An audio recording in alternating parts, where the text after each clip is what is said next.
Así comenzamos Panorama 360, muchas noticias. Y aquí en la apertura el presidente ruso se ríe.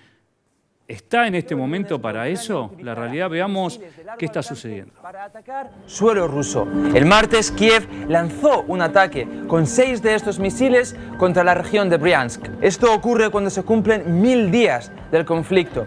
El presidente ruso actualizó la política nuclear del Kremlin, por la cual si una potencia no nuclear ataca a Rusia ayudado por una potencia nuclear, el Kremlin podría responder con armas nucleares si el ataque se considera una amenaza existencial. La administración de Biden, que ha autorizado el uso de los misiles, está realizando sus últimas acciones antes de pasar el testigo a Trump, que durante la campaña ha dicho que reduciría el apoyo a Ucrania e incluso que acabaría con la guerra.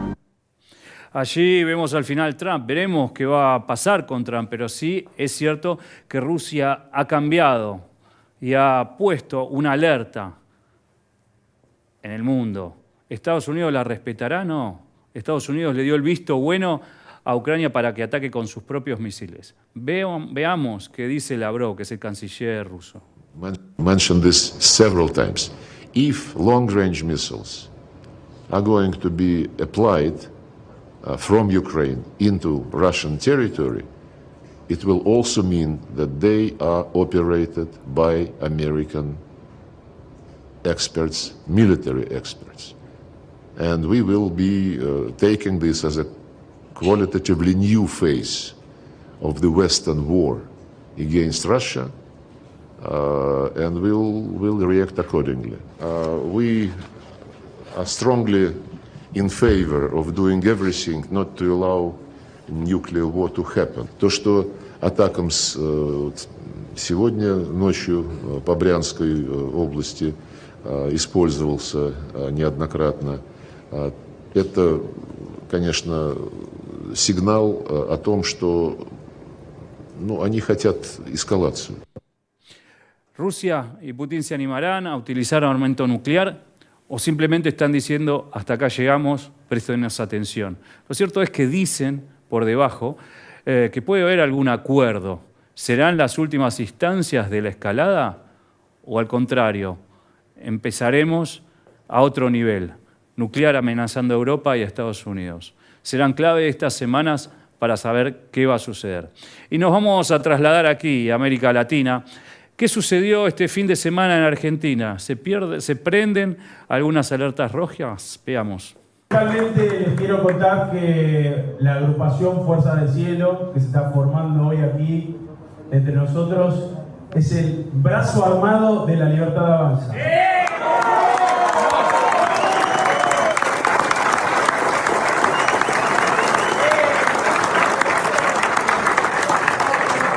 Es la guardia pretoriana del presidente Javier Milei.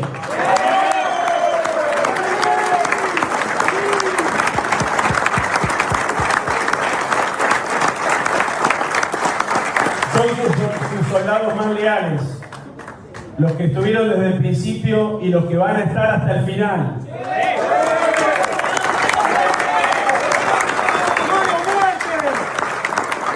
Y vamos a estar hasta el final defendiendo el proyecto de país de nuestro líder Javier Milei y defendiendo sus ideales. ¿Cuáles son? Los ideales del presidente, él mismo lo dice siempre, es el liberalismo, que es el respeto irrestricto del proyecto de vida del prójimo, basado en el principio de no agresión y en defensa del derecho a la vida, la libertad. Suenan las alarmas, por supuesto, por lo de la Guardia Pretoriana, el brazo armado de esta agrupación que dice representar los ideales, por supuesto, del presidente Milei.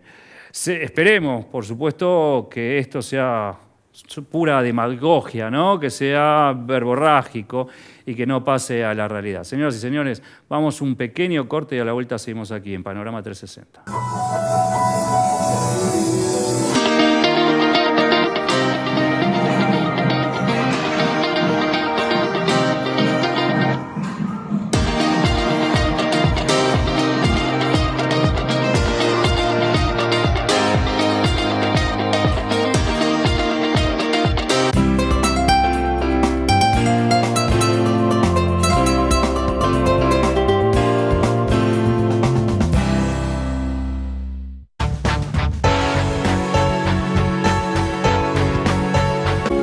Pinturería Yanina le da color a su vida. www.pintureriayanina.com.ar.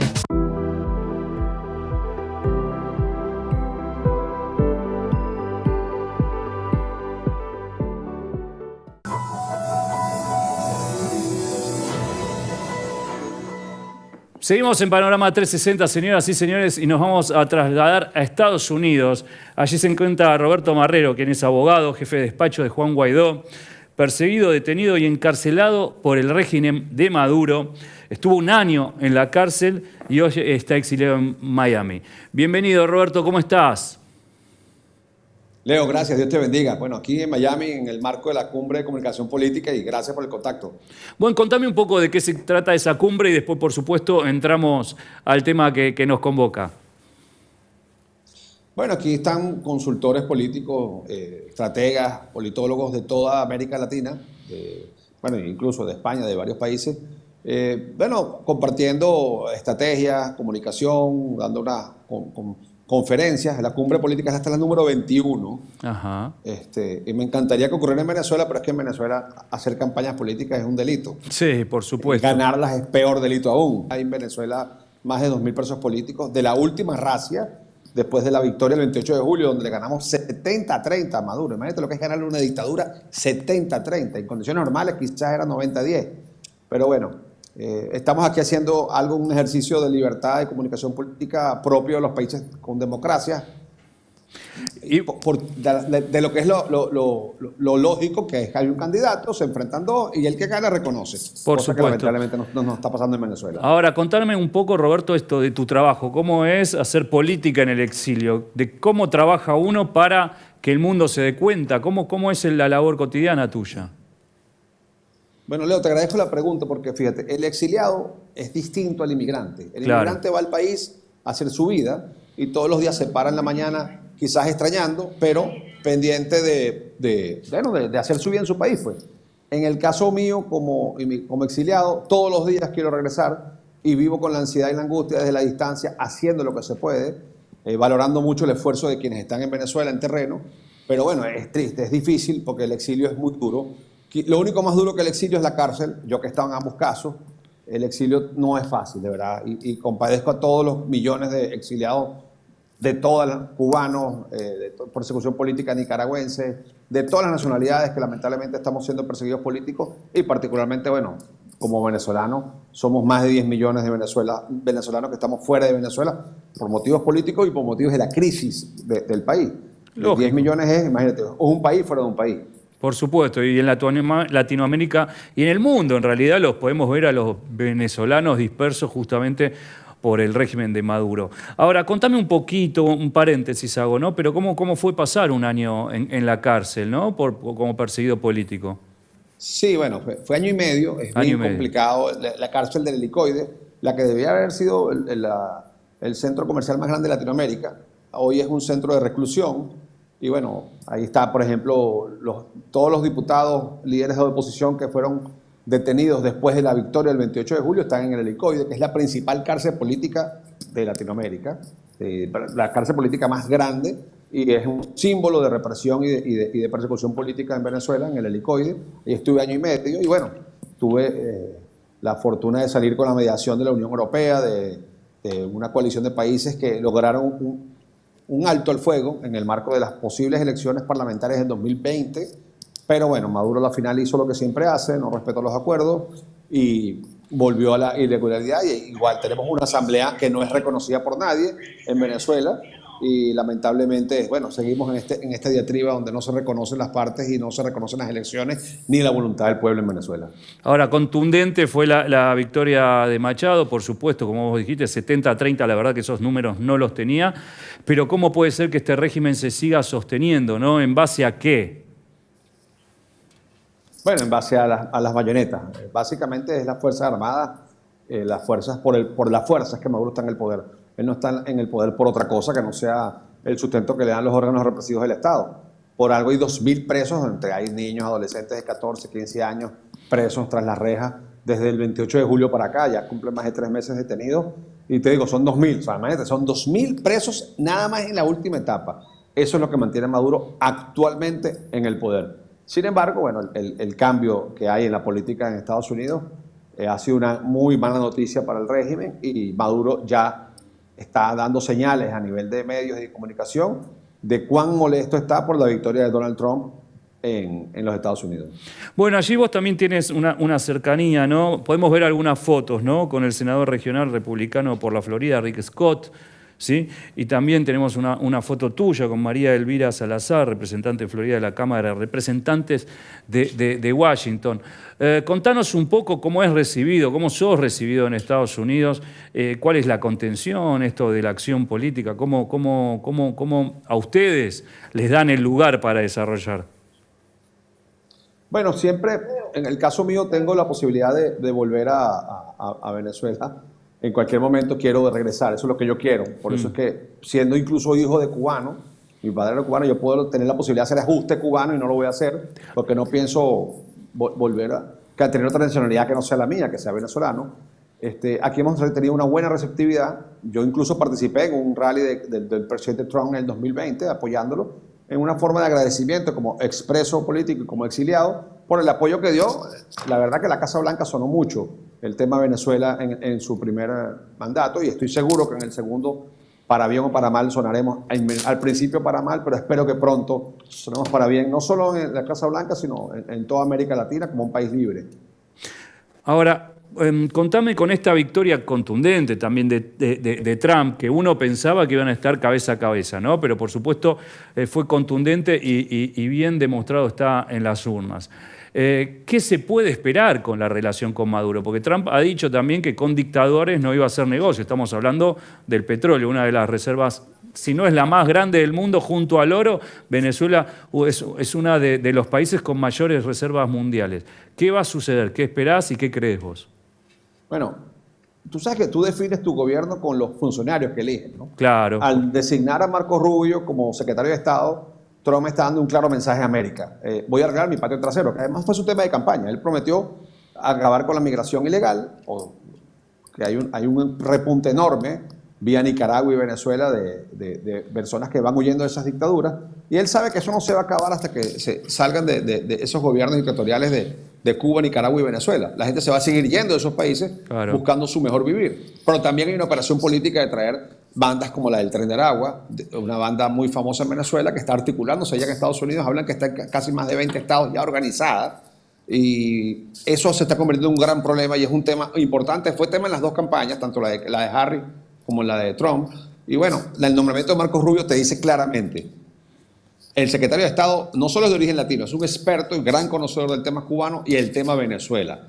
Marco Rubio, claro, viene de ser miembro del Comité de Política Exterior del Senado, sí, conoce la geopolítica mundial, pero particularmente Trump manda un mensaje: voy a arreglar el tema de América Latina. Orden en la casa es lo que yo entiendo que lo que es el patio trasero, por muchos años abandonado, por décadas, pareciera que eso va a ser la prioridad de la administración Trump.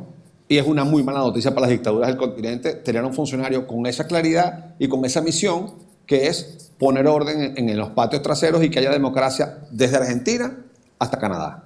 Sí, porque lo que estamos viendo en realidad, también esta semana también estuvo Biden, ¿no? En Brasil por la cumbre del G20, se lo vio, no sé si cercano a Lula, pero bueno, tienen buenas relaciones, por supuesto, pero hay un dejo. Ahora, por supuesto, Argentina tiene el tema de negociar con el Fondo Monetario para ver si podemos robustecer las arcas del país como para capear esta crisis económica que viene de hace décadas. Y por supuesto, es cierto que uno siente que la relación con Estados Unidos no es tan fluida. ¿Vos creés que entonces la presencia y la política de Trump va a ser diferente?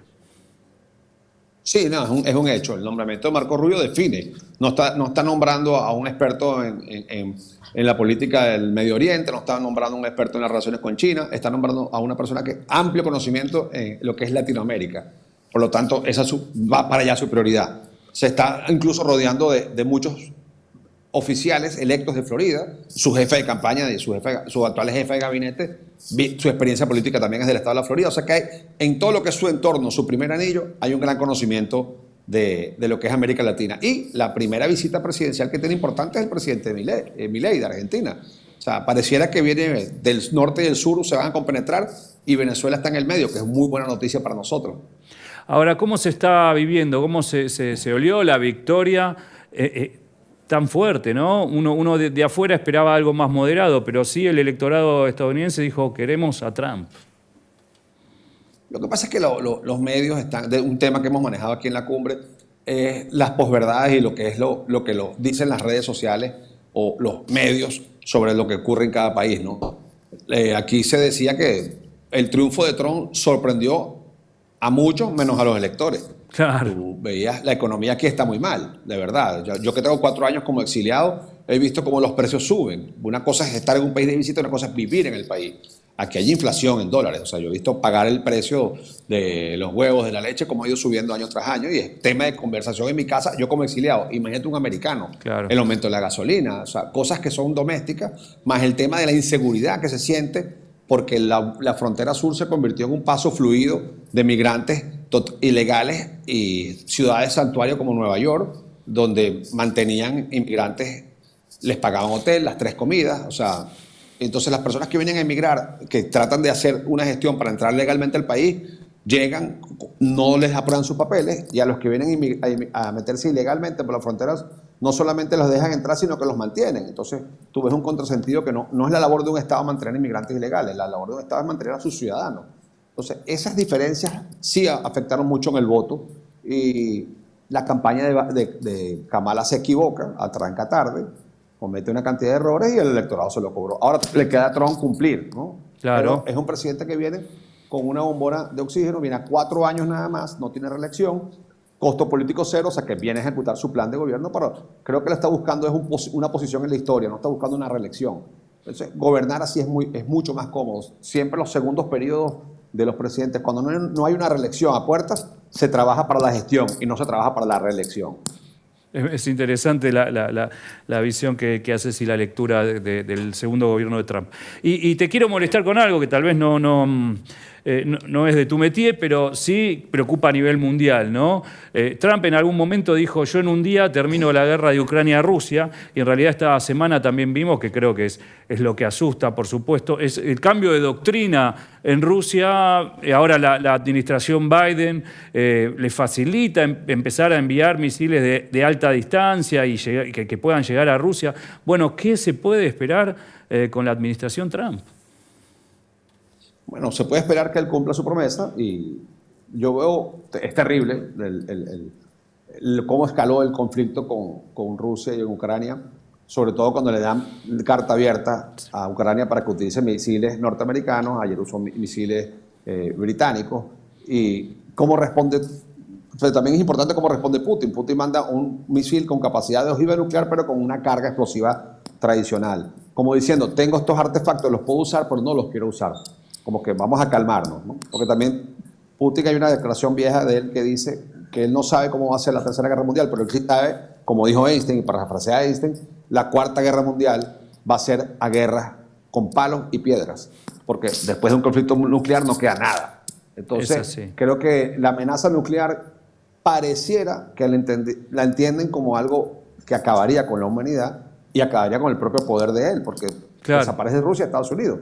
Y ningún presidente va a querer perder su patria y además perder su posibilidad de estar en el poder. Entonces pareciera que hay cierta sensatez en todavía. Yo creo que Trump va a cumplir su promesa, pero sin duda es una jugada geopolítica de subirle el nivel del conflicto de Biden como un regalo de despedida y complicarle todo el panorama político a Trump. Claro, la realidad es que se entiende con esa lectura como vos haces. Pero por otro lado, sube la escalada. Pero por otro lado reconoce a Edmundo González como presidente electo en Venezuela, lo cual para nosotros como venezolanos es una buena noticia, para las democracias de América Latina es una buena noticia, y también es interesante ver ese manejo de reconocer a un presidente electo y decir, bueno, ¿qué puedes hacer el 10 de enero cuando Maduro pretende juramentarse? Que es la fecha en la que Edmundo González Urrutia, el presidente electo de Venezuela, debería asumir el poder.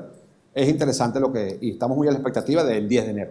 No solo los venezolanos, sino la región. Sí, más que interesante. ¿Vos cómo crees que se puede desarrollar eso?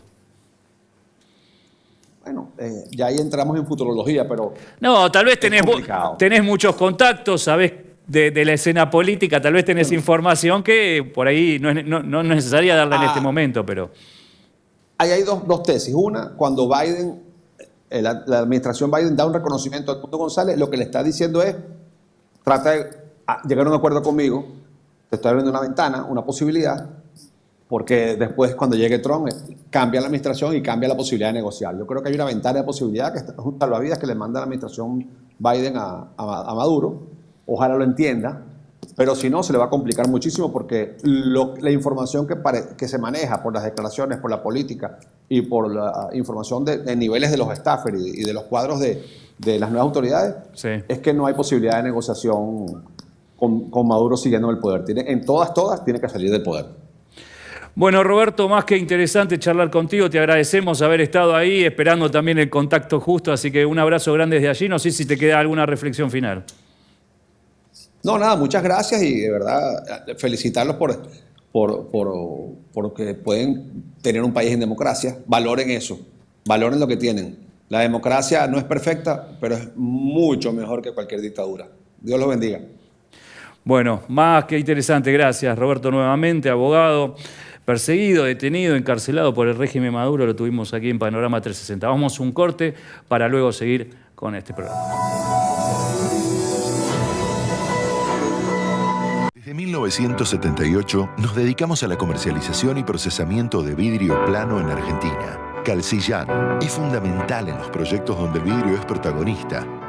Desde residencias particulares hasta universidades, aeropuertos, centros comerciales y mega emprendimientos inmobiliarios. Donde hay vidrio está Calcillán.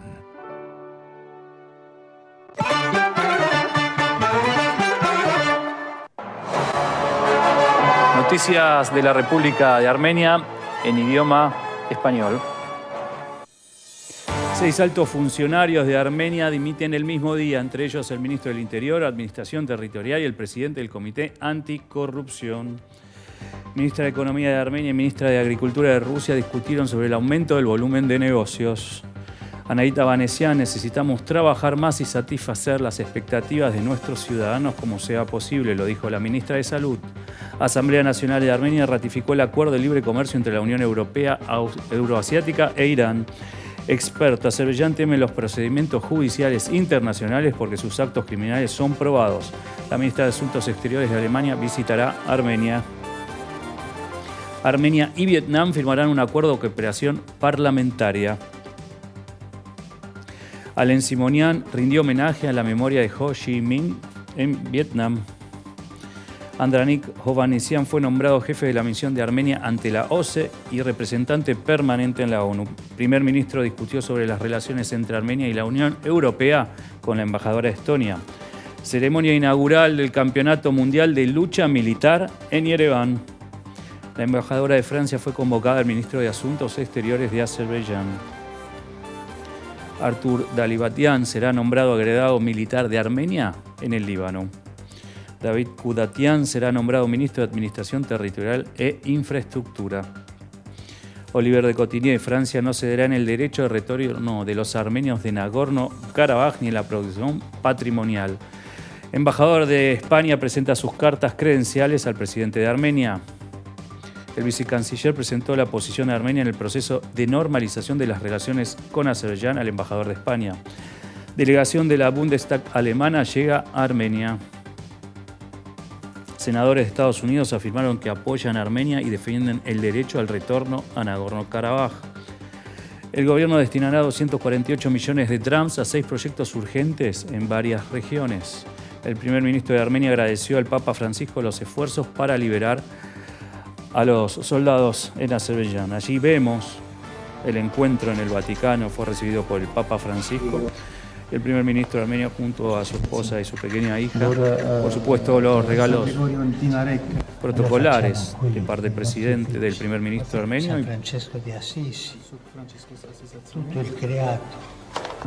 Del Papa Francisco también hacia allí un escrito sobre la paz. Y al final vemos cómo se saludan. El último obsequio de parte del Papa se lo ve muy bien. Y allí los va despidiendo al primer ministro, a su esposa y a su pequeña hija. Y aquí vemos cómo una periodista, bloguera francesa va recorriendo Armenia, su naturaleza.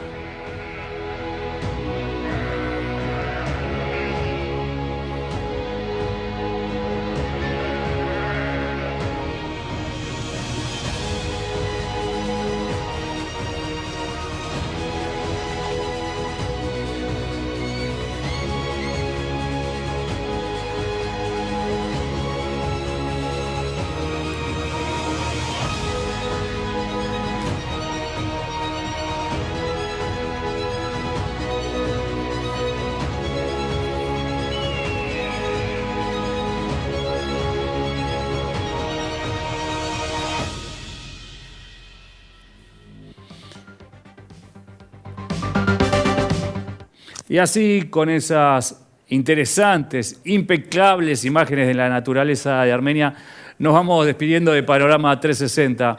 Hemos pasado por todo aquí en UCL. Nos vemos la semana que viene con noticias de Latinoamérica para el mundo. Gracias.